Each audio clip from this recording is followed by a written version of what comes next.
This is episode 81 of Zen and the Art of Real Estate Investing with my guest, CJ Calio. CJ is the co-founder with his wife, Jasmine, of WNN Properties and a full-time investor in residential and commercial real estate. He's raised millions of dollars to build a residential and commercial portfolio. Now he helps others do it too. CJ, welcome to the show. Hey, Jonathan, thanks for having me on the show. Yeah, it's a pleasure to have you. I'm interested to get into your background and how you got here. Let's start where I always like to start. When do you remember the first time being even a little bit interested in real estate? Oh gosh, that goes back to in the beginning of our story when I was still working a W-2. And my profession back then was a UPS driver. Okay. How old were you when real estate just started to say, oh, this could be interesting? Let's see, that was about almost a decade ago. So 28, 29. Okay. Yeah. So, and what was the first thing that made real estate kind of pop up in your mind?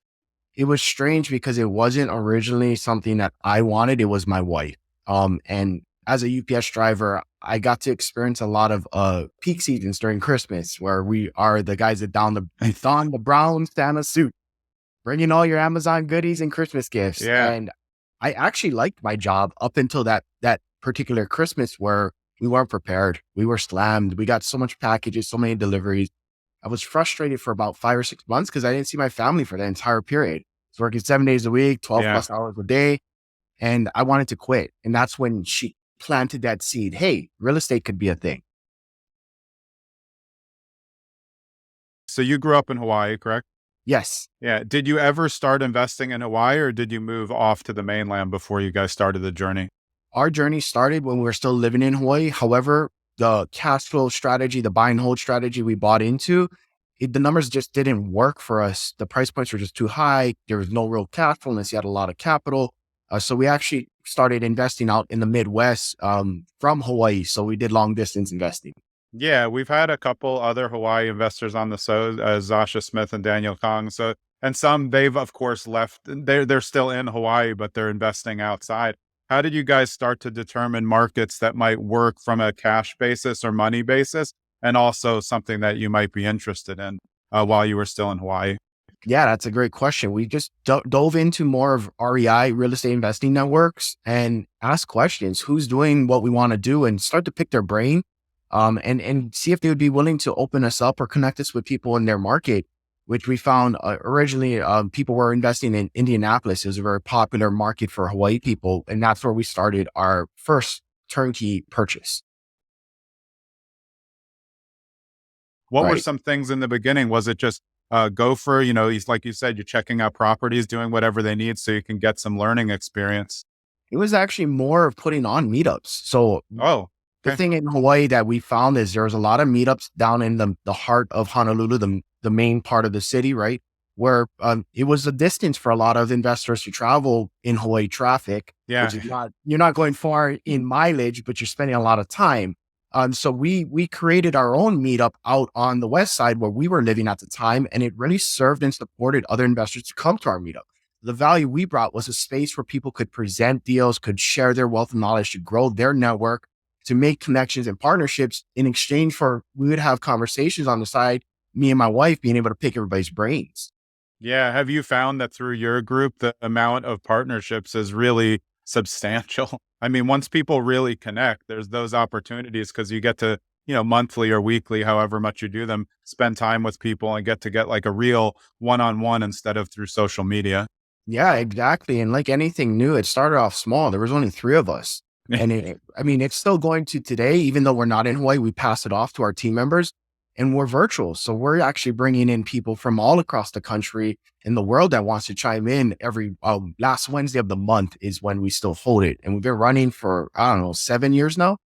Oh, that's awesome. Yeah, we run as well on Wednesdays. We do one in person a month and now one back to Zoom. But during the pandemic, our Zoom meetups were the things that really help people collaborate through that medium. And now it's really been like a great thing for people to see like, hey, there's someone who's just like me. Have you found that it like really helps people get off the sidelines and into the game? It can, as long as they take action with that next immediate step, which it really comes down to the specific investor and person in their season. Are they willing to go with the information they have? A lot of them want more. And more information sometimes disservices you because you start to ask questions that are far beyond what you need answered to take that next step.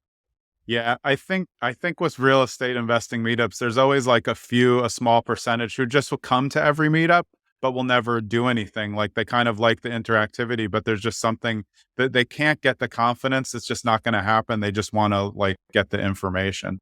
Yeah, I think I've called it social comfort in our Yeah. space where you just get socially comfortable with the people and satisfied with where you're at, where you don't ever do anything, even though you say you want it, Yeah. your actions are showing otherwise. It seems like family's been a big driver because part of getting out of the kind of rat race job was to make sure that you had enough time with your family, right? Absolutely. Yeah. I mean, in what ways does investing now, long term now, you've had, 10 years in focused on it. How does it help you maximize that time? And also because, of course, you're doing it, with your wife. Yeah, I get to choose.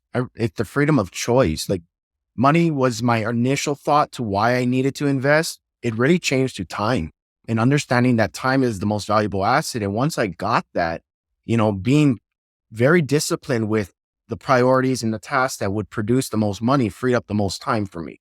And I get to choose to work a day, be on a podcast with you, Jonathan, or spend time with my grandparents, taking them down to the local casino or hanging out with my kids at the park just because. And I'm no longer tied to that trading time for money, what I had at UPS.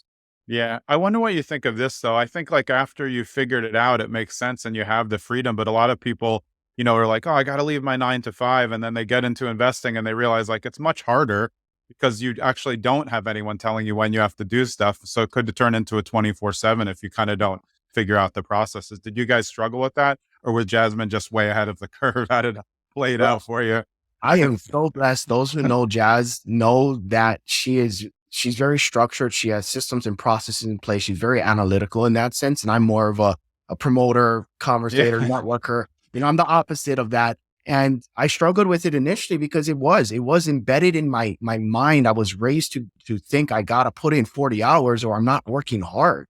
It Yeah. was more of a beat down on myself for well, I didn't put 40 hours into real estate. However, I did my task in a short amount of time. I'm complete. So I struggled with that for about 6 months until I sought out more mindset and leadership growth from mentors that would challenge me. Like, did you complete your utmost important task for the day? That's going to be the only thing you need to do. Nothing else matters. And if it's a yes, whether it took you 5 minutes or 15 hours, you're complete. It's not Yeah. a measure off of time like it is in the workforce where you punch in. If you don't put in your 8, you don't make your 8. I got to shift the thinking. It was a lot of mindset for me.